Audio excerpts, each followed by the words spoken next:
नमस्कार सर्वांना, आपले स्वागत आहे आपल्या आवडत्या केडी जंगम या यूट्यूब चॅनलमध्ये। आजच्या व्हिडिओमध्ये आपण आपल्या घराजवळ किंवा वास्तूजवळ कोणत्या प्रमुख किंवा महत्त्वाच्या गोष्टी नसाव्यात याबद्दलची माहिती आजच्या व्हिडिओमध्ये पाहणार आहोत। या पृथ्वीवरती प्रत्येक व्यक्तीची इच्छा असते की आपल्या घरामध्ये सुख शांती समाधान राहावे, लाभावे। तसेच आपल्या घरातील वातावरण हे नेहमी सकारात्मक राहावे ही प्रत्येक व्यक्तीची या पृथ्वीवरती इच्छा असते। आपल्या घरामध्ये सुख शांती समाधान लाभावे, त्यासाठी आपण आपल्या घरामध्ये नकारात्मकता किंवा निगेटिव्ह ऊर्जा येऊ नये म्हणून आपण आपल्या वास्तूजवळ किंवा घराजवळ ह्या कोणत्या प्रमुख गोष्टी नसावेत याबद्दलची माहिती पाहूया।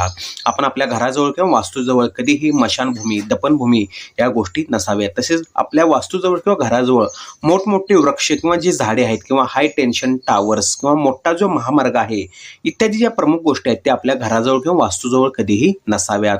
आपण आपल्या घराजवळ मंदिर नसावे, मंदिराची छाया आपल्या घरावरती पडता कामा नये याची आपण काळजी घ्यावी। तसेच आपण आपल्या घराजवळ दवाखाना, मोठमोठ्या शैक्षणिक संस्था ज्या आहेत या गोष्टी आपल्या घराजवळ नसाव्यात। त्यामुळे आपल्या घरामध्ये निगेटिव्ह एनर्जी, नकारात्मकता निर्माण होते व आपल्या घरामध्ये अशांती निर्माण होते व आपल्या घरातील जी ऊर्जा आहे किंवा एनर्जी आहे ती अपवित्र होण्यास मदत होते। व्हिडिओ पाहिल्याबद्दल आभार।